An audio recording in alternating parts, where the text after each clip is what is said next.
खुदा बाप और बेटा रूहुल कुदस के नाम से आमीन।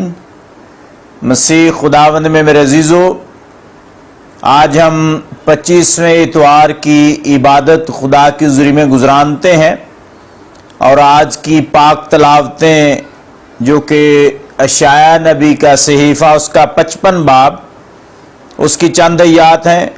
फिलिपियों का नाम ख़त उसके पहले बाब में से और मुक़द्दस मत्ती की इंजील उसके 20वें बाब की पहली 16 आयात आज की इबादत में ये तलावत की जाएंगी।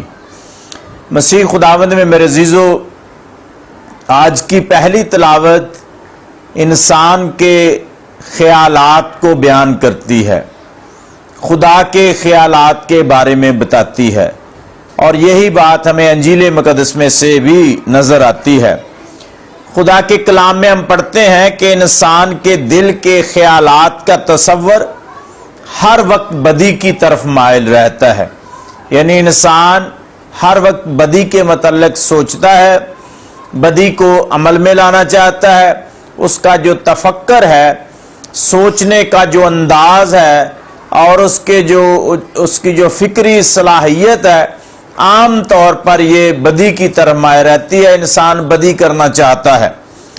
फिर हम पढ़ते हैं जी, इंसान के कल्ब का तसव्वुर छुटपन ही से यानी बचपन ही से बदी की तरफ मायल रहता है, यानी ये हमारी तबीयत में शामिल है और हमारी आदत में शामिल है। ये बात हमारे खून में शामिल है कि इंसान के ख्यालात बदी की तरफ मायल रहते हैं। मसीह खुदावंद में मेरे अजीजों, खुदा के कलाम में तस्नीया शरह की किताब में हम पढ़ते हैं, खबरदार ऐसा ना हो कि तेरे दिल में नालायक ख्याल जगह पाए, यानी इंसान के दिल में हमेशा लायक और अच्छा ख्याल आना चाहिए, ना कि बुरा ख्याल, ना कि हसद वाला ख्याल, ना कि बदी वाला ख्याल, ना कि दूसरों की तबाही और बर्बादी वाला ख्याल, ना कि नफरत और हसद वाला ख्याल, बल्कि अच्छा ख्याल, नेकी का ख्याल हमारे दिल में आना चाहिए। इंसान के ख्यालात और किरदार जो हैं वो हमेशा बदी की तरफ माइल रहते हैं। इससे हम ये सीखते हैं कि इंसान अपने ख्यालात से भी पहचाना जाता है, इंसान अपने तफक्कुरात से पहचाना जाता है और उसके जितने भी तसव्वुरात उसकी जिंदगी में पाए जाते हैं वो ही बाद में अमली शक्ल में इंसान के सामने आ जाते हैं। यानी उसकी जो सोच है वो इंसान की जिंदगी की अक्कासी करती है, उसका जो अंदाजे फिक्र है वो इंसान के बारे में बता देता है कि ये इंसान कौन है। उसके जो तसव्वुरात हैं वो जब अमली शक्ल इख्तियार करते हैं तो फिर हमें पता चल जाता है कि ये इंसान कौन है।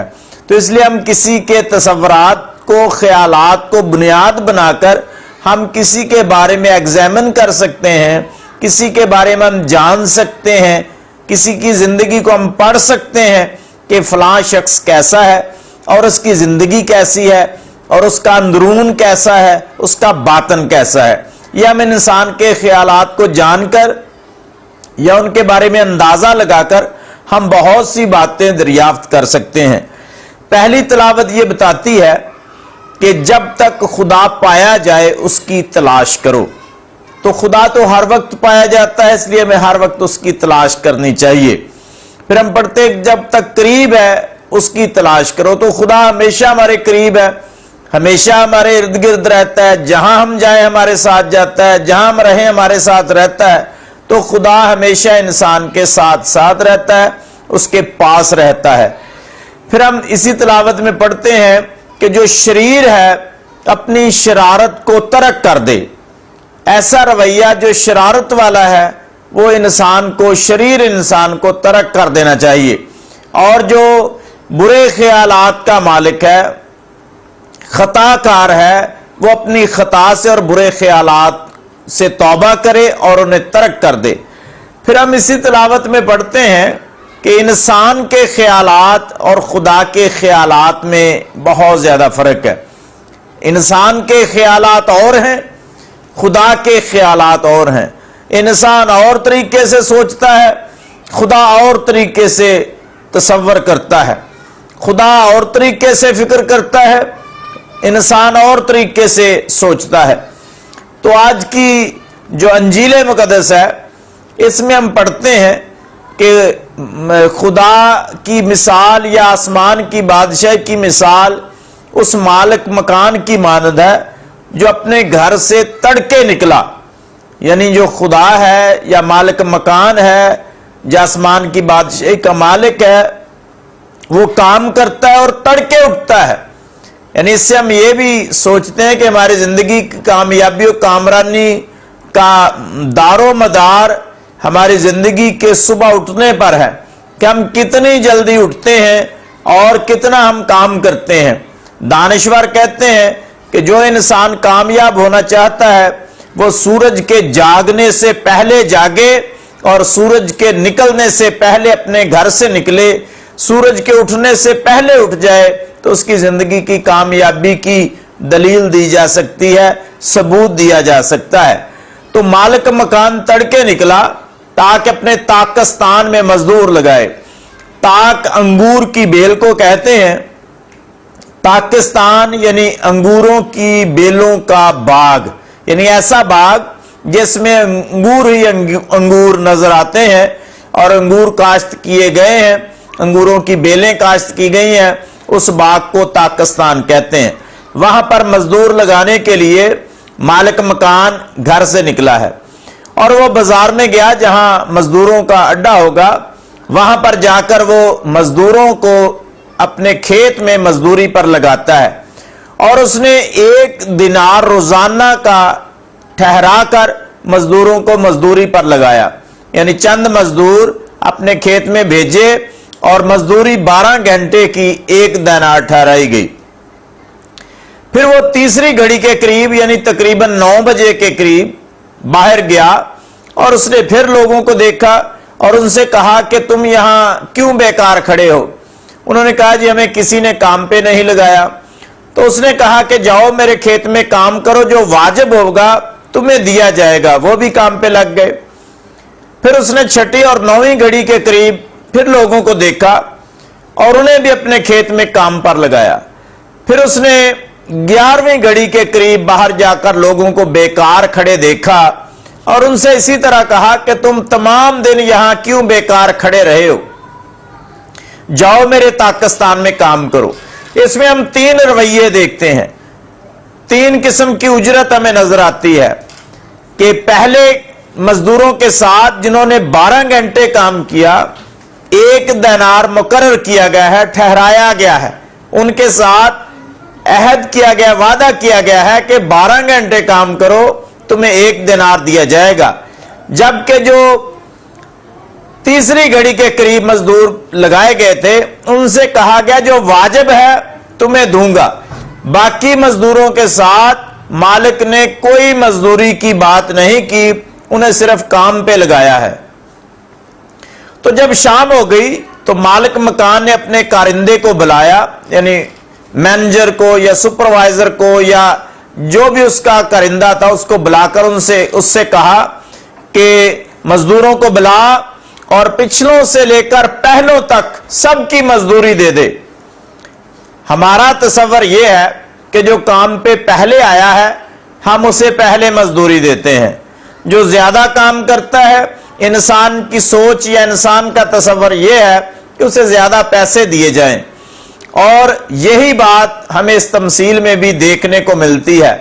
تو مالک نے کہا کہ پچھلوں سے لے کر پہلوں تک سب کی مزدوری دے دے، یعنی سب سے پہلے اس بندے کو مزدوری دی گئی، ان مزدوروں کو مزدوری دی گئی جو سب سے آخر میں آئے اور جنہوں نے 1 گھنٹہ کام کیا تھا اور انہیں 1 دینار ملا۔ تو جو سب سے پہلے آئے تھے جنہوں نے 12 گھنٹے کام کیا، جب انہیں بھی 1 ہی دینار ملا تو وہ سوچنے لگے، کڑکڑانے لگے کہ مالک مکان انصاف نہیں کرتا بلکہ یہ ناانصافی کرتا ہے کہ ہم نے دن بھر کا بوجھ ڈھویا، سارا دن کی گرمی سہی، دھوپ سہی، ہم نے کام زیادہ کیا ہے، ہمیں مزدوری کم ملی ہے۔ ان لوگوں نے صرف 1 گھنٹہ کام کیا، مالک مکان نے इनको भी हमारे बराबर कर दिया। तो यहां पर खुद गर्जी की बात हमें नजर आती है, यहां पर इंसान के ख्यालात में लालच नजर आता है, हसद नजर आता है, जो कि इंसान को गलत कार्यों पर कायल करता है, गलत कार्यों के लिए तैयार करता है, गलत कामों के लिए तैयार करता है। यानी इंसान की सोच और इंसान के ख्यालात खुदा से नहीं मिलते। इंसान के ख्यालात और हैं, खुदा के ख्यालात और हैं। तो मालिक मकान ने कुड़कुड़ाने वालों से कहा, मियां मैं तेरे साथ नाइंसाफी नहीं करता, मैंने तेरे साथ 1 दिनार रोजाना ठहरा कर तुझे काम पे लगाया, जो तेरा है ले और चला जा।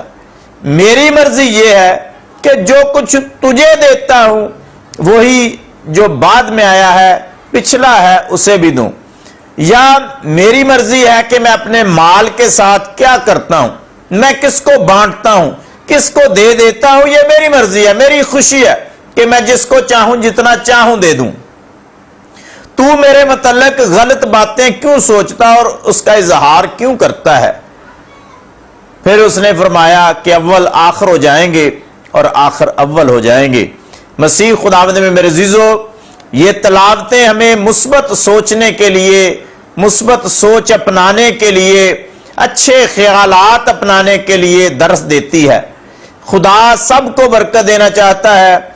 यह हमारी जिंदगी की कहानी है। कुछ लोग बचपन ही से बपतिस्मा याफ्ता हैं और खुदा के फरजंद कहलाते हैं, खुदा की जमायत में शामिल हो गए हैं। वो हमेशा की जिंदगी से लुत्फ अंदोज होंगे जब खुदा की मर्जी को पूरा करेंगे। और कुछ लोग हैं जो लड़कपन में शामिल हुए, जैसे कि 3री घड़ी के करीब। कुछ लोग हैं जो 6ठी और 9वीं घड़ी के करीब, यानी जवानी में या धेड़ उम्री में। और कुछ हैं जो 9वीं घड़ी के करीब या 11वीं घड़ी के करीब लगाए गए, यानी आखिरी उम्र में जिन्होंने तौबा की और खुदा को कबूल किया। तो मसीह खुदावंद में मेरे अजीजों, जो खुदा को कबूल करता है उन्हें एक ही बड़ा तोहफा मिलता है, यानी खुदा की हजूरी और मौजूदगी में वो हमेशा की जिंदगी में दाखिल किए जाते हैं। आइए हम दूसरों की जिंदगी को देखकर जले कुड़े नहीं, कुड़कुड़ाए नहीं, बुड़बुड़ाए नहीं, बल्कि खुशी के साथ सबको खुदा की बादशाही में शामिल होता देखें और एक दूसरे की मदद करें और एक दूसरे के लिए अच्छे ख्यालात रखें। खुदा के ख्यालात के साथ अपने ख्यालात मिला लें ताकि इससे हमारी जिंदगी बाबरकत बन जाए और इससे हम दूसरों की अच्छी तरीके से खिदमत कर सकें। मसीह खुदावंद के वसीला से आमीन।